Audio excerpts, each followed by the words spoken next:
गुरुजी महाराज का हुक्म था मुझे कि 1000 बार मुझको सत्संग सुनाना है, and I must tell you that the number of times I have narrated my satsang till now is only 264 times.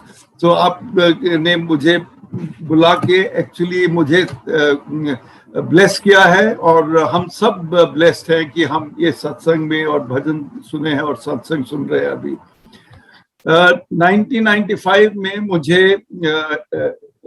Hepatitis B हो गया था, और हेपेटाइटिस बी का इलाज आज भी कोई नहीं है, तब भी नहीं था. कुछ प्रिवेंटिव मेडिसिन हैं जो उसका इफेक्ट है उसको कम कर सकती हैं, मगर उसका कोई इलाज है नहीं.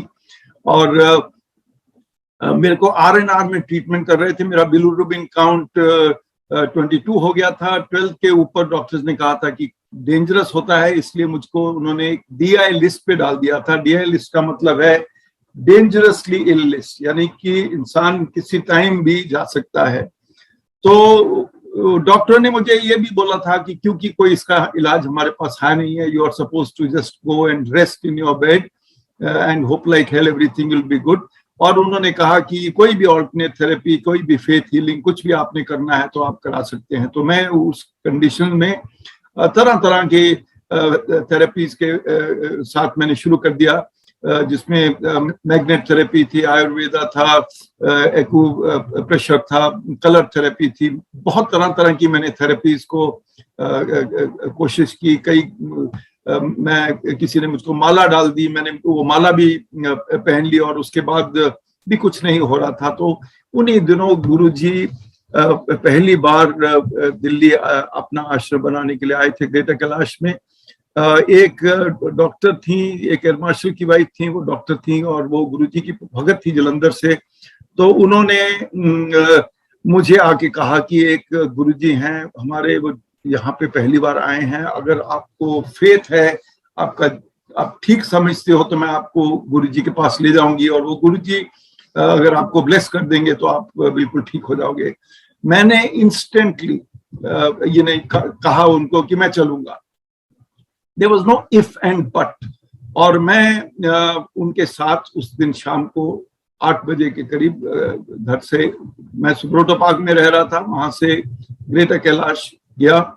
डॉक्टर्स ने मुझे कह रखा था कि मैं अपने बेड से उठ के बाथरूम से ज्यादा दूर नहीं जा सकता, कमरा भी नहीं छोड़ सकता, इतने इंपॉर्टेंट है मेरे लिए रेस्ट के लिए. मगर मैंने 1 मिनट नहीं सोचा, और ये तकरीबन 25 मिनट की जो ड्राइव थी, मैं उस कार में उनके साथ चला गया. जब भी मैं आश्रम गया तो ये एक बेसमेंट के अंदर, गुरुजी अभी 7 दिन हुए थे दिल्ली आए को, और मैं बेसमेंट में सीढ़ियां उतरा तो मैंने देखा कि सामने गुरुजी बैठे हैं, और संगत थी, तकरीबन 30-40 लोग थे उस दिन. नए नए गुरुजी आए थे, संगत भी छोटी थी तब. तो मैंने गुरुजी की तरफ देखा और मैं उनकी तरफ स्लोली वॉक करने लगा. तकरीबन 45 सेकंड्स की वॉक थी, और मुझे कहा गया था कि बस कुछ नहीं करना, जाके गुरुजी के पांव छू देना. मैं जाके गुरुजी के पांव छू दिए. गुरुजी ने अपना हाथ मेरे सिर पे रखा और कहा, चोपड़ा तू ठीक हो गया, तेरा कल्याण हो गया. And that's the only 2 words he spoke. And thereafter he asked me to sit down. I went. मैं जाके एक साइड में बैठ गया जहाँ पे मैं दीवार का रेस्ट ले सकता था, बैक रेस्ट ले सकता था. और उसके बाद तकरीबन 5 मिनट के बाद गुरुजी ने अमृत बनाना शुरू किया. जो संगत नहीं है वो उनको बताऊं कि अमृत कैसे बनता था. उनके जो सहायक थे, सेवादार थे, वो ट्रेज भर के लाते थे, स्टील के ग्लासेस की, टम्बलर्स की, उसमें पानी होता था. गुरुजी एक एक ग्लास को उठाते थे. उनके पास चंदन की माला थी, और उस माला के साथ वो पानी के अंदर डाल के कुछ जाप करते थे, और उसके बाद वो पानी अमृत बन जाता था, और बारी बारी लोगों को देते थे. उस दिन सबसे पहला ग्लास उन्होंने मुझे दिया. उसके बाद औरों को देते रहे बना बना के. फिर जब मेरा ग्लास खत्म होता था तो मुझे फिर ग्लास दिए. 8 बार 8 ग्लास उन्होंने, गुरुजी ने मुझे उस दिन अमृत पिलाया. देखिए 250 ml का ग्लास होता है, आसान नहीं है इतना पानी पीना. जो हम लोग सवेरे उठ के कई बार पानी पीते हैं, तो वो भी हमको बड़ी तकलीफ होती है। और 2 लीटर्स पानी पी जाना for a person who is otherwise ill, it was a big thing. But I must tell you कि मेरी कैपेसिटी इतनी स्ट्रांग थी गुरुजी की प्रेजेंस के अंदर कि मुझको वो इतना अमृत पीने में कोई किसी तरह की तकलीफ नहीं हुई। थोड़ी देर बाद लंगर शुरू हुआ। आजकल तो हम 4 जने मिलके एक थाली में लंगर करते हैं, मगर उस जमाने में अभी नए नए थे तो एक ही थाली में एक ही जना खाता था, मगर वही 2 ही चपातियां मिलती थी। तो जो डॉक्टर मेरे साथ गई थी उन्होंने मुझे कहा कि देखो ये जो खाना है इसमें देसी घी है, और एज अ डॉक्टर मेरे को आपको एडवाइस करना है कि ये देसी घी आपके लिए बिल्कुल ठीक नहीं है, मगर डिसीजन आपकी है, क्योंकि इसको ये प्रसाद है, अगर आपको इसको प्रसाद समझ के खाओगे तो ये डिसीजन आपको खुद लेनी है। तो मैंने खुद डिसीजन ली और मैंने वो प्रसाद खाना शुरू किया। जब मेरी दूसरी रोटी खत्म होने वाली थी तो गुरुजी आके मेरे पास खड़े हो गए और उनके हाथ में एक रोटी थी और उन्होंने मुझे अपने हाथ से एक रोटी और पकड़ा दी और मैंने वो भी रोटी खा ली। 3 रोटियां जब खा ली तो उसके बाद गुरुजी ने क्या, चलो चोपड़ा हूं तुसी जा, परसों आना मगर टेस्ट करा के आना। तो अभी से फाइन। सो हम चले गए। अगले दिन सवेरे टेस्ट कराया। 1 दिन के बाद रिजल्ट आता था उस जमाने में। और यू वोंट बिलीव इट, जब अगले दिन जिस दिन हमने शाम को गुरुजी के यहाँ आना था, सवेरे जब टेस्ट रिजल्ट देखा तो बिलिरुबिन काउंट बहुत स्टीपली नीचे आ चुका था। I was really pressed. 1 महीना के तकरीबन 22 पे काउंट रहा था और अचानक इतना, तो आई न्यू कि I have reached my destination, I have reached where I was supposed to go, this he is the person for me. So मैं गया गुरुजी के यहाँ और इस बार मेरी वाइफ भी गई साथ में। और जब हम आश्रम में नीचे सीढ़ियों में उतरे तो गुरुजी खड़े थे। गुरुजी ने कहा, सुमन आंटी आ गई हैं, मैनू पता है तू उस दिन क्यों नहीं आई सी, और चल मैं तेरी फाइल खोल देना है। एंड फाइल खोलना means he would, Guruji will tell many things about you which आपको आपके अलावा और किसी को मालूम नहीं होती हैं, वो नॉर्मली पर्सनल चीजें होती हैं। और गुरुजी ने 10-12 चीजें मेरी वाइफ के बारे में एक के बाद एक बता दी, और सारी की सारी जो गुरुजी ने बातें बताई वो बिल्कुल ठीक थी। गुरुजी ने मेरी वाइफ को कभी पहले मिले नहीं था। मेरे को भी दूसरी बार ही मैं मंदिर गुरुजी के यहाँ गया था, तो गुरुजी की पावर्स मेरे को फिर से नजर आनी शुरू हुई। मैं धीरे धीरे बिल्कुल ठीक हो गया। एक दिन गुरुजी कहने लगे कि चोपड़ा तेरा कल नू बिलिरुबिन काउंट 3 होएगा। मैं कह नहीं गुरुजी बहुत घट होएगा, बिकॉज पहले ही इतनी तेजी नाल count has come down. So Guruji से ने कोई गल नहीं, टेस्ट करा ली। And you won't believe it, जब मैंने टेस्ट कराया तो the bilirubin count was exactly 3। You know how he could predict what is the rate at which it was dropping, और एकदम अचानक ये सिर्फ 3 पे कैसे रुक गया, ये सिर्फ गुरुजी ही जानते हैं। ये मेरा सत्संग इस यहाँ पे रोक देता हूँ, बिकॉज मेरे पास और सत्संग हैं आपको सुनाने के लिए। मैं सिर्फ वही सत्संग सुनाऊंगा आज आप सबको जो या तो मेरे साथ खुद हुए या मैंने अपनी आंखों के सामने होते हुए देखे। And I will not tell you एक भी सत्संग जो हियर से है, किसी और से मैंने सुना है। जब मेरा ये गुरुजी के मुझे ब्लेस कर रहे थे, एक पैरेलली एक और मेजर जनरल थे आर्मी के, वो RNR अपने एनुअल मेडिकल के लिए गए थे, प्रमोशन मेडिकल के लिए। और उस प्रमोशन मेडिकल में जब उनका हार्ट का चेक किया गया तो उन्होंने कहा कि आपके हार्ट में ब्लॉकेज है।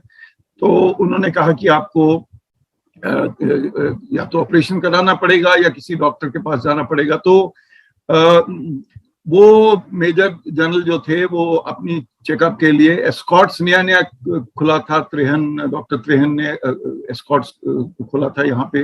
तो उन्होंने ये उनके पास गए, उन्होंने चेक किया और उन्होंने भी कंफर्म कर दिया कि आपकी 100% हार्ट ब्लॉकेज है और इसका बाईपास ही एक तरीका है। और उस बाईपास के लिए उन्होंने एक अपॉइंटमेंट दे दी 1 हफ्ते के बाद की। और आर्मी में क्या होता था, कुछ गवर्नमेंट आपको कुछ पैसे देती थी जिससे आप ये ट्रीटमेंट बाहर करा सकते हैं। तो उन्होंने अपना वो एडवांस लेके एस्कॉर्ट्स हॉस्पिटल में जमा करा दिया। बाईपास उस जमाने, आजकल तो तरह तरह के स्टेंट वगैरह लगा देते हैं, मगर उस जमाने में बाईपास एक बहुत बड़ी बात होती थी। सारी फैमिली घबरा गई और उन्होंने सारे फैमिली मेंबर्स इकट्ठे हो गए, जगह जगह से इनके बच्चे भी आ गए। तो नोएडा में रहते थे। तो दूसरे तीसरे दिन किसी ने कहा कि एक गुरुजी आए हुए हैं यहाँ पे ग्रेटर कैलाश में, और वो हील कर देते हैं, अगर आप ठीक समझो तो आप जाओ। तो जनरल साहब कहने लगे, नहीं आप लोग पढ़े लिखे लोग कैसी बातें करते हो, ये कोई गुरु ऐसे थोड़ी ठीक कर सकते हैं, इतना बड़ा हॉस्पिटल है स्कॉट्स वाला, उन्होंने कह दिया तो ये मैं नहीं बिलीव करता इसमें। फिर एक और दिन निकल गया, फिर किसी फैमिली मेंबर ने कहा कि आपका क्या जाता है, वहां पे कोई अपॉइंटमेंट थोड़ी ले रहे हो, आप जाइए और जाके देख लो, अगर ब्लेसिंग हो जाती है क्या पता कुछ हो जाए, मिरेकल हो जाए आपके लिए। तो वो अगले दिन ये मेजर जनरल साहब आ रहे हैं, उस दिन मेरा दूसरा दिन था।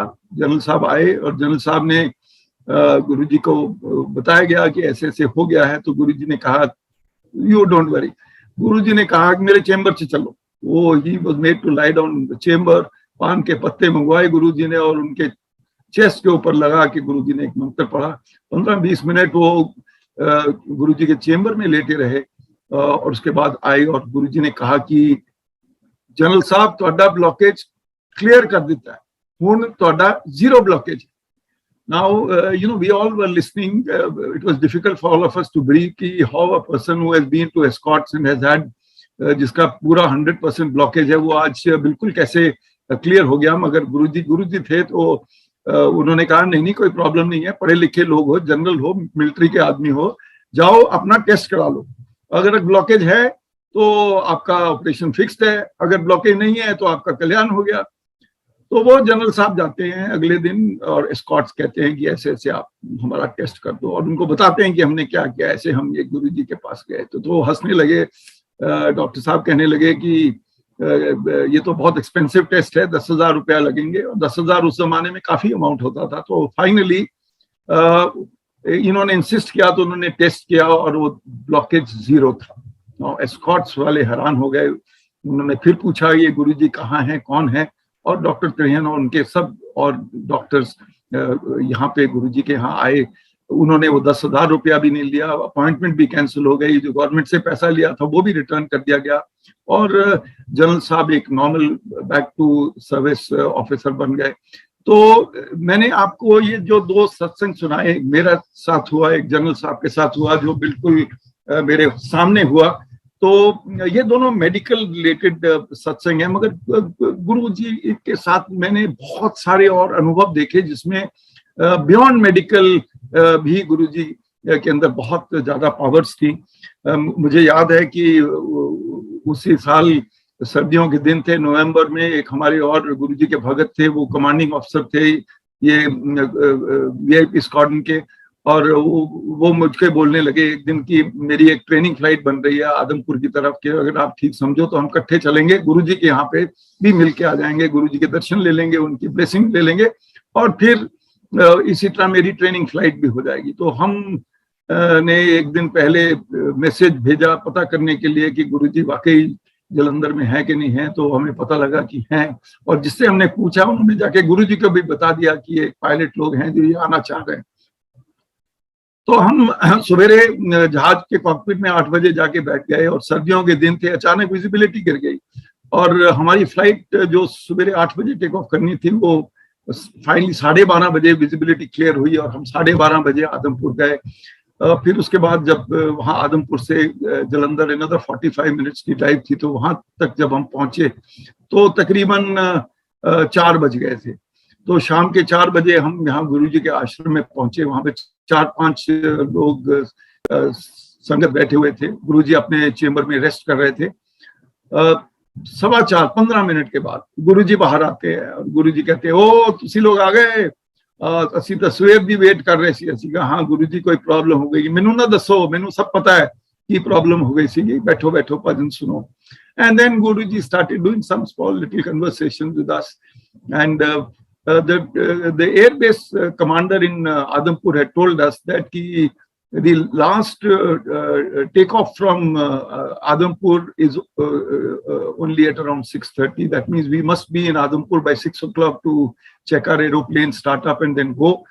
So 4:45 बजे के करीब मैंने अपनी घड़ी की तरफ देखना शुरू किया, और गुरुजी ने मुझे देख लिया कि मैं घड़ी देख रहा हूँ। तो उन्होंने कहा, ओए घड़ी ना देखो, पहला तो आंदे लेट हो, फिर तुसी घड़ियां देख दो। मैं कहने नहीं गुरुजी, मैं तो ऐसे ही टाइम देख रहा था, मगर हमको कोई जल्दी नहीं, हमने तो आपके पास यहाँ आए हैं, तो हम जितनी देर होगा हम यहाँ रहेंगे। तो फिर हम बैठे रहे। शाम को अराउंड 8 o'clock गुरुजी ने किसी को इशारा किया तो वो जो भगत थे वो लेके आए 2 साड़ियां और 4 लड्डू के डब्बे। उन्होंने मुझे और वो दूसरे पायलट को उठाया, उन्होंने कहा चलो हम तुसी जाओ, आ लो आंटी, दोनों दी आंटियां ली एक साड़ी ते आ लो 2 डब्बे लड्डुआं दे, तो he gave it to us. तो आई टोल्ड गुरुजी नहीं गुरुजी हुण तां असीं वापस जा ही नहीं सकते, हुण तां टेक ऑफ साडी कल हैगी है, but we will rather stay with you and stay on, have langar and go aram se. Guruji said nahi hun tusi jao. So once Guruji's order was there, we left for the airport in Adampur, and then when we went there, we found that the base commander standing there, he to welcome us and say ki some special instructions have come from Delhi, some special flight has to take place, the night flying has been cleared, the runway is lit, and that you all can go. So we went and started up the aircraft, and we finally reached home in Delhi at around 11:15. So the point I'm making is ये गुरुजी के facets देखो, गुरुजी ने हमको लंगर भी नहीं खाने दिया, हमको भेज दिया, हमको और तरह किसी फॉर्म में प्रसाद दे दिया और हमको कहा, और he had coordinated, he had tied up. Obviously these are his superpowers that he had exercised. बहुत वीआईपी लोग आते थे। अब वीआईपी वर्ड गुरुजी के यहाँ मैं तो समझता हूँ कि बिल्कुल इनकरेक्ट है, किसी को वीआईपी समझना ही नहीं चाहिए। हम सब ऑर्डिनरी संगत हैं और गुरुजी के आगे कोई वीआईपी नहीं है, मगर कुछ लोग आते थे वो वीआईपी थे। वीआईपी जैसे कुछ तो बिहेव भी करते थे। मैंने वहां प्राइम मिनिस्टर वीपी सिंह को मिला, भजन लाल, मायावती, टीएन से बहुत लोगों को मिला। और अक्सर क्या होता था, जब भी कोई ऐसा आता था कोई सीनियर ऑफिशियल, तो गुरुजी मुझे कह देते थे कि चोपड़ा जाए इन्होंने कहानियां सुना। Sometimes he would send me to his chamber की जा इन्होंने कहानियां उत्थे जाके चेंबर विच सुना। So everybody sort of had a different approach to Guruji. Many of them were coming just to test कि गुरुजी करते क्या है। कुछ लोग genuinely blessing भी लेने आते थे, जैसे प्राइम मिनिस्टर वीपी सिंह थे, वो he was really he used to come to take blessings. Arun Shourie बहुत आते रहे, मेनका गांधी आती थी, सब वो तो खैर सचमुच के बिल्कुल जुड़े हुए भगत थे।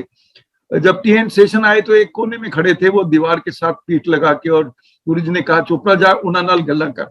So I went and stood next to him, again pointing my back towards the wall, and we both were looking in front, and I told Mr. Session कि Guruji has ordered me to speak to you, so I'm going to speak and you better listen. So he says, but why has he told you to speak to me? I said, no, that is none of your business, that you can go and ask him.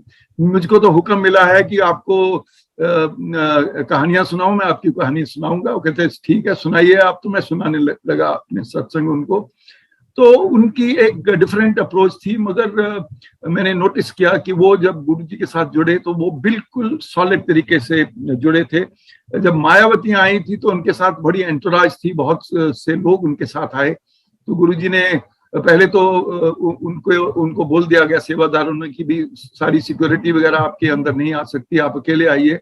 फिर मायावती आई तो गुरुजी ने कहा कि she was finding it difficult to sit on the ground, so Guruji ने कहा इनको मेरे chamber में ले जाओ। So I took her to Guruji's chamber, and now in Guruji chamber there was nothing, there was just one bed, एक चटाई बिछी हुई थी नीचे, एक सिंपल वेरी ऑर्डिनरी रूम, जैसे एक जेन्युइन गुरु का कमरा होना चाहिए वैसा कमरा था। तो जब ये मायावती आई वो तो बोली मैं तो नहीं जमीन पे बैठ सकती। मैंने कहा ठीक है। तो हमने एक उनके लिए वो मूड़ा होता है ना, पूप जैसे होता है, वो मंगवाया और उसको उनके ऊपर बैठा दिया और मैं जमीन पे बैठ गया। उन्होंने कहा आप कौन है, आप क्यों आए हैं मेरे को ऐसे लेके, आप क्यों मेरे को अपनी कहानियां सुना रहे हैं। तो मैंने उनको भी यही कहा कि गुरुजी का हुक्म है, मैं आपको जो भी उन्होंने कहा है मैं आपको सुनाऊंगा, अगर आपको नहीं सुनना तो फिर भी आप ना सुनिए, मगर मैं बोलता रहूंगा। तो हर तरह के लोग वहां पे आते रहे, कुछ लोग आके चले गए, कुछ लोग टिक गए, मगर जिसको ब्लेसिंग्स किसको मिलती है मैं उसके बारे में अभी आपको थोड़ी देर में बताता हूँ। गुरुजी वाज वेरी कंसिडरेट। मैं जगह जगह पोस्टिंग पे था, कभी असम में मेरी पोस्टिंग थी, कभी साउथ इंडिया में पोस्टिंग थी, कभी मेरी पोस्टिंग अब्रॉड थी। मैं जब भी आता था दिल्ली तो गुरुजी के यहाँ जरूर जाता था, और पहले सवाल गुरुजी ये पूछते थे कि कितने दिन लिए आया। तो if I was told him कि मैं 1 हफ्ते के लिए आया, तो उन्होंने कहना गुरुजी ने यूज्ड टू टेल मी तेरे बड़े अपने काम होने हैं, दोस्ताना विस्की भी तू पीनी है, तो सिर्फ 2 दिन आई, एक आज तो एक परसों, बाकी दिन तो अपने होर अपने काम कुम कर ली। He was very very considerate to everybody when you came from outside. He used to think much far. Now considerate की बात बताता हूँ। एक नॉर्मली कई लेडीज अकेली आती थी गुरुजी के यहाँ पे, और उनको अपना वापस कई बार लेट हो जाती थी, और उस खास करके जब वो एवलॉन रिसोर्ट्स में गुरुजी का आश्रम शिफ्ट हो गया था फ्रॉम जीके से, तो वहां पे अब तो खैर मेट्रो और एमजी रोड बहुत ट्रैफिक हो गया है, उस जमाने में खाली सड़क होती थी। खास करके जो लेडीज ने गुड़गांव जाना होता था तो उनको बहुत आइसोलेटेड सी सड़क मिलती थी। तो गुरुजी यूज्ड टू मेक श्योर कि उनके साथ कोई ना कोई जाए, कोई ना कोई गाड़ी आगे पीछे रहे, ताकि वो till they reach there main area in the town वो बिल्कुल सेफ और सिक्योर रहे। ऐसी एक लेडी थी जिनका नाम था दीपिका। गुरुजी की बहुत पुरानी भगत हैं, आज भी गुरुजी की भगत हैं, और वो भी अकेली जाती थी गुड़गांव, और वो मेरे आगे खड़ी थी और मैं उनको जानता नहीं था। उन्होंने गुरुजी के पांव छुए, बोले कि मैं जाना चाहती हूँ। तो गुरुजी ने कहा नहीं नहीं नहीं, normally Guruji would never stop her, but that day Guruji said नहीं नहीं नहीं, तू हजे नहीं जाना, इतने बैठ जा। So when she sat down, she said Guruji told her al chopda nal galna kar.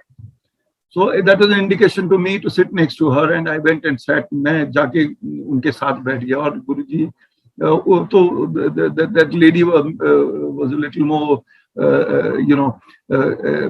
proactive, and उन्होंने मुझको पूछा कि आप कौन हो, कहाँ के रहने वाले हो। ऐसे बातों बातों में पता लगा कि मैं कपूरथला का हूँ। तो उन्होंने कहा कि वो हो कपूरथला में तो मेरी एक बहन भी रहती है, मेरी फर्स्ट कजन रहती है। मैंने कहा बड़ी अच्छी बात है, छोटा सा शहर है, आप बताइए उनका नाम, शायद मैं उनको जानता हूँ। तो उन्होंने जो नाम बताया वो मेरी माँ का नाम था, यानी कि वो लेडी जिसको मैं बिल्कुल नहीं जानता वो मेरी मदर की फर्स्ट कजन थी।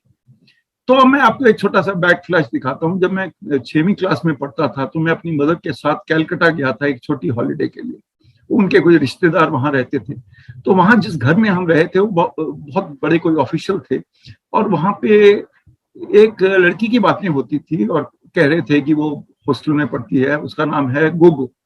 तो मैंने वो नाम तब सुना था, तो मेरे को नहीं मालूम था कि जिस लेडी के साथ मैं आज बैठा हूं वो वही गोगो है जिसका नाम मैंने बचपन में 6th क्लास में कैलकाटा में सुना था।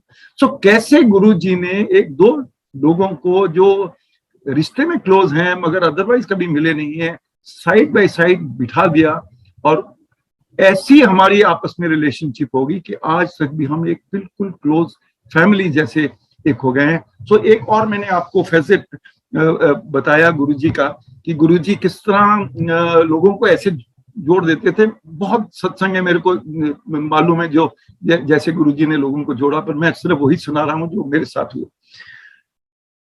एक दिन हम दोपहर में गुड़गांव में या अपना दिल्ली में सुब्रोटो पार्क में रात को दोपहर का टाइम था, 3 बजे सो रहे थे, तो मेरी वाइफ को एक सपना आया। सपने में गुरुजी देखे और गुरुजी ने एक हाफ शर्ट पहनी हुई थी, फ्लीट्स पहने हुए थे और उन्होंने एक ट्राउजर पहनी हुई थी। हमने गुरुजी को हमेशा उनके रोब्स में ही देखा था, हमने कभी ऐसी ड्रेस में नहीं देखा। तो मेरी वाइफ जब एकदम चौंक के उठी नींद से, तो उन्होंने कहा कि ऐसे ऐसे मेरे को सपना आया है। तो मैंने कहा चलो आज गुरुजी के यहाँ जरा जल्दी चलते हैं।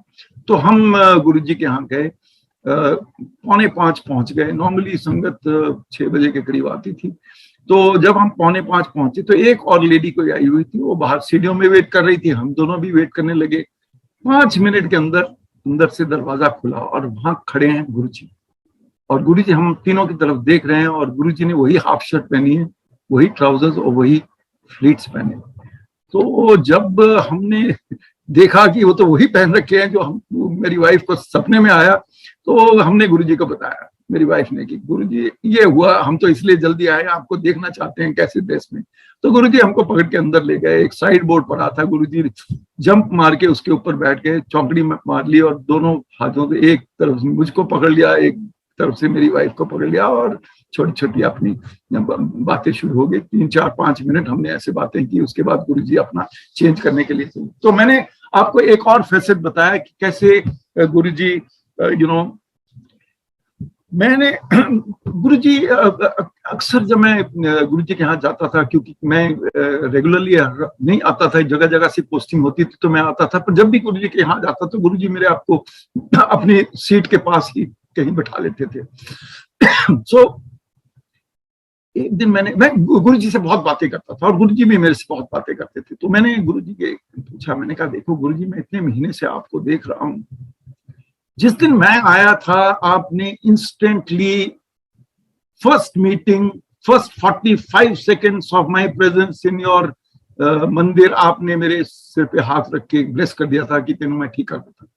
But I have seen people here 6-6, 8-8 महीने, साल से आ रहे हैं, जिनको तसल्ली नहीं हो रही, जिनकी ब्लेसिंग, उनको लग रहा है कि उनको ब्लेसिंग नहीं मिल रही है। तो गुरुजी ने मुझको बताया, जो उन्होंने मुझे बताया मैं आपको बताने वाला हूँ, वो essence of whole system of Guruji is. देखिए गुरुजी कह रहे हैं कि जो गुरु है ना, वो उसके पास एक्स्ट्रा पावर्स और एनर्जी है। वो गुरु अपनी एक्स्ट्रा पावर्स और एनर्जी हर डायरेक्शन में रेडिएट कर रहा है, हर डायरेक्शन में, और मंदिर भरा पड़ा है वो एनर्जी के साथ। ये जो लंगर प्रसाद, चाय प्रसाद, पानी प्रसाद, जो भी आप खा रहे हैं, जो भजन सुन रहे हैं, वो सब में गुरु की एनर्जी जा रही है, सब डायरेक्शन में। मगर सवाल ये है कि जिसने वो एनर्जी लेनी है, क्या वो उस एनर्जी को लेने के लिए तैयार है कि नहीं। He said to me कि जिस दिन आप पहली बार आए, गुरु के कहते हैं एक्सरे विजन होती है, वो थ्रू एंड थ्रू देख लेते हैं कि ये बंदा का एंटना मेरे साथ जुड़ा हुआ है कि नहीं, क्या ये इंसान मेरी एनर्जी लेने के लिए फुल्ली रेडी है कि नहीं। वो गुरु को पता लग जाता है। सो ही सेड, जिस दिन तुम पहली बार आए, वो जो 45 सेकेंड्स की जो वॉक किया आपने मेरे तक पहुंचते, I could see from your face, from your eyes, from your body language कि आप का एंटेना फुल्ली रेडी है, फोकस्ड है in the correct direction to take all the energy that I want to pump. और इसलिए मैंने एक shot के अंदर आपको वो एनर्जी दे दी जिससे आप इंस्टेंटली या इमीडिएटली क्योर हो जाए। ये समझना बहुत जरूरी है। लोग आते हैं, हम देखते हैं मंदिर में भी, बड़े मंदिर में भी गप्पे शप्पे मारते रहते हैं, पिकनिक बना के चले जाते हैं, मगर उनका जो ध्यान है, फोकस है, वो कितना उस तरफ लगा है गुरु की एनर्जी लेने के लिए, वो क्लैरिटी लोगों में पूरी नहीं होती है। और ये मैं कई लोगों को समझा चुका हूँ 1-to-1 के अंदर भी। एक और चीज थी, गुरुजी कई लोगों को अपना पाँव या बाजू या हाथ या शोल्डर्स प्रेस करने के लिए बोलते थे। मुझे भी कई बार कहा, मगर बहुत लोग और थे जिनको मुझसे भी ज्यादा वो कहते थे पाँव प्रेस करने के लिए। और मेरी वाइफ और मेरी बेटियां, they used to feel envious. वो मेरे को बोलती थी कि गुरुजी आपसे क्यों दबाते हैं, हमसे किसी से क्यों नहीं दबाया कभी। तो मैंने एक दिन गुरुजी से बोला कि मेरी बेटियां, मेरे वाइफ ऐसे बोल रहे हैं कि आप सिलेक्टिवली दबा रहे हो, क्यों नहीं, आप और बहुत लोग हैं जिनसे आप दबाव कीजिए। तो गुरुजी ने मुझे बात बताई। गुरुजी कह रहे हैं कि डिफरेंट लोगों को डिफरेंट लेवल्स की एनर्जी की जरूरत है। जिन लोगों को ज्यादा एनर्जी की जरूरत है मेरे से, मैं उनसे पांव दबाता हूँ। जो गुरुजी जब भी एनर्जी देते थे दूसरों को, तो ये समय गुरुजी ने खुद जो बोला है वही बता रहा हूँ, वो गुरु की एनर्जी लॉस होती थी। देखो जो वर्ल्ड के अंदर है, एनर्जी का एक बैलेंस है। अगर एक तरफ से एनर्जी लॉस होती है और दूसरी तरफ किसी को गेन हो रही है, तो जब गुरुजी दूसरों को एनर्जी देते थे तो उनकी एनर्जी लॉस होती थी। और गुरुजी कहते थे मैं जब दबाता हूँ इससे भी एनर्जी ट्रांसफर हो रही है। ये बात जब मैंने अपने बच्चों को और बाकियों को बताई, तो तब उनको लगा कि हाँ वाकई ये जो गुरुजी लोगों से सेलेक्टिवली प्रेस कराते हैं उसका क्या मतलब है। एक बार एक लेडी आई, राजस्थान की थी, कोई प्रिंसली फैमिली की थी, और उनके साथ 3 लड़कियां थी। वो ज्यों गुरुजी के यहाँ आए, मैं वहां नजदीक बैठा हुआ था, और गुरुजी से उन्होंने कुछ बातें की। उसके बाद गुरुजी ने कहा चलो तुसी मेरे चेंबर चले जाओ, चोपड़ा तुम इन्होंने नाल ले जा। तो I went with these 4 ladies to the chamber, and as per instructions I started narrating, but within 2 minutes I had just started narrating the satsang, then Guruji himself walked in. So I thought that it is time for me to leave since Guruji will take charge of the situation. तो मैं उठ के जाने लगा, तो मगर गुरुजी ने कहा नहीं नहीं तुम ये थे। तो गुरुजी ने पूछा, the second out of the 3 girls, the second senior most, उन्होंने गुरुजी ने उनसे पूछा इम्तिहान हो गए, किस तरह दे रहे पेपर? तो द गर्ल सेड कि गुरुजी अपने वालों तो मेहनत की सी, हम पता नहीं किस तरह का होया, तुसी मैनू नहीं पक्का पता। तो गुरुजी ने कहा कि क्या सब्जेक्ट थे तेरे, मतलब? तो उसने कहा इको ऑनर्स सेकंड ईयर का इम्तिहान था। तो गुरुजी ने कहा चल ठीक है, मैं तेरे को फर्स्ट ईयर के 3 सवाल पूछूंगा, अगर तूने तीनों सवाल ठीक जवाब दे दिए तो यानी कि पास, और अगर तू वो जवाब ना दे पाई तो यानी कि ये तेरा काम ठीक नहीं रहेगा। तो you won't believe it, econ is not a easy subject. I mean normally कोई और सब्जेक्ट्स के आपको कुछ नॉलेज हो सकती है, मगर इकोन इज अ डिफिकल्ट सब्जेक्ट। गुरुजी ने 3 सवाल पूछे और तीनों की तीनों उस लड़की ने कहा वाकई ये मेरे प्रीवियस ईयर के क्वेश्चन थे, और तीनों का वो जवाब नहीं दी। अब मेरे को नहीं मालूम है बाद में कि पास हुई कि नहीं हुई, मगर the point I am making is कि Guruji could tell her of questions of eco honours of first year. Now you have to have some special powers to be able to do this. So this is another facet of Guruji. Guruji के कई तरीके थे अपनी to educate people or to request or to suggest them how to get blessed. एक बार एक 85-year-old lady आई, वही greater Kailash में वहीं कहीं रहती थी, और आते सार वो गुरुजी के पास बैठ गई और उसने कहने लगी गुरुजी मेरे गोड्या बड़ी दर्द हुंदी है, मेरे को बहुत तकलीफ है, प्लीज मेरे को आप ठीक कर दो। तो गुरुजी ने पूछा कितनी उम्र है आंटी तेरी? वो कहते 85 ईयर्स। कहते गुरुजी ने कहा कि 85 ईयर्स पे नहीं घुटनों में तकलीफ होगी तो फिर कब होगी? So this is expected, everybody is supposed to get थोड़ा घुटनों का तकलीफ इन 85 ईयर्स। तो गुरुजी ने उनको 3 सवाल पूछे। उन्होंने कहा गुरबानी पढ़ती है? कहती नहीं। ओम भूर भौस्वा आता है? कहते नहीं। अमृतवाणी पढ़ती है? नहीं। कहते घर जा, इथे ना आ, sit at home, be with your children, be with your grandchildren, do some prayers and you will be blessed. So it, in a way, Guruji was trying to tell, come here to seek blessings, come here to listen to bhajans, come here to take Amrit and Prasad, but don't come and here with small little things which are routine aging issues. So that's the thing that he wanted to. Guruji was very fond of doctors and Faujis, and I'll tell you why. I asked Guruji this question. मैंने कहा गुरुजी आप फौजीज के, आपके साथ बड़ी संगत जुड़ी हुई है फौजियों की।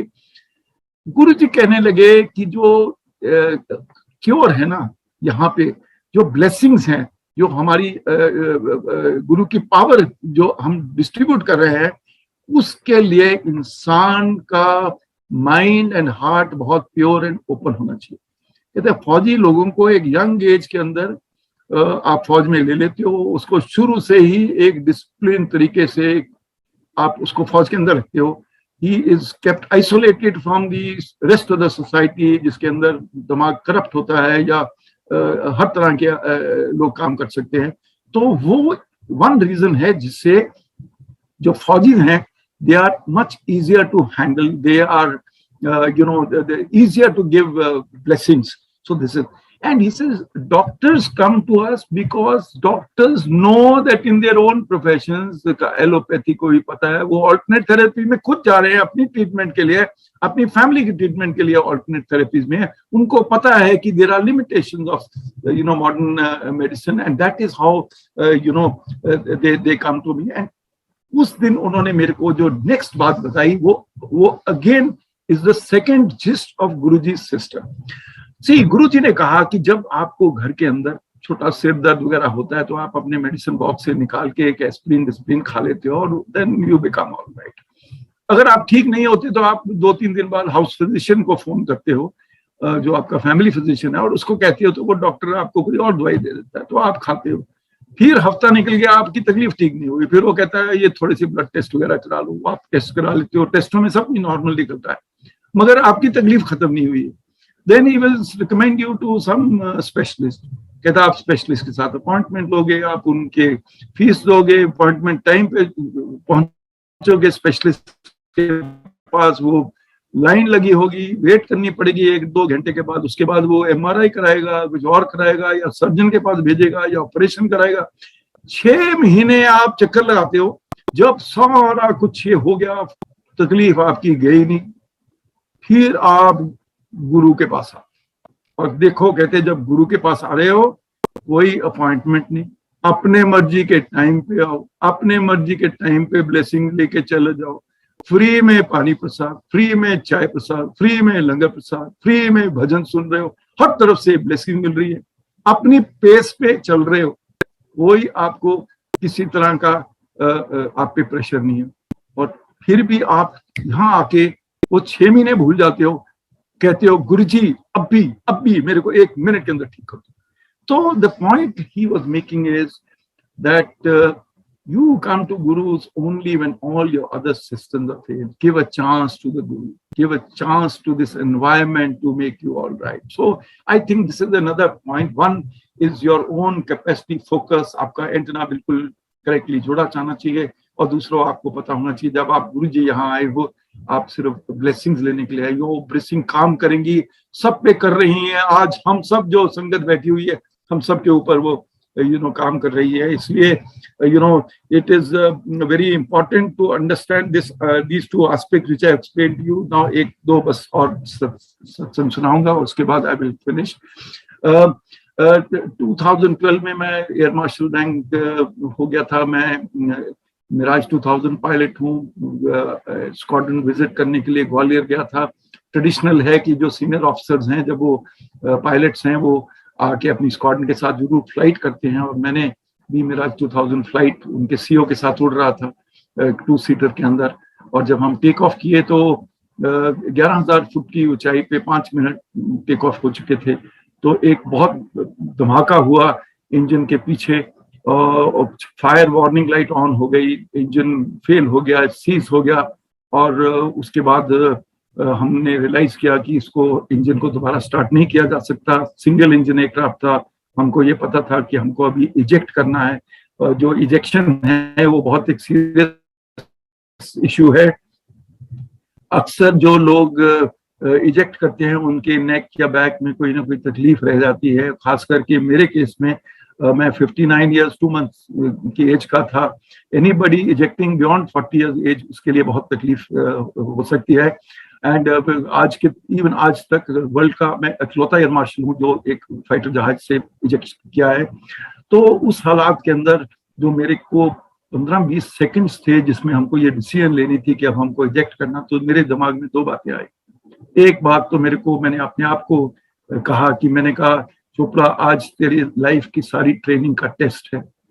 और दूसरा मैंने कहा गुरुजी आज आप अपना हाथ मेरे शोल्डर या सिर पे रख देना, क्योंकि ये बहुत जरूरी है।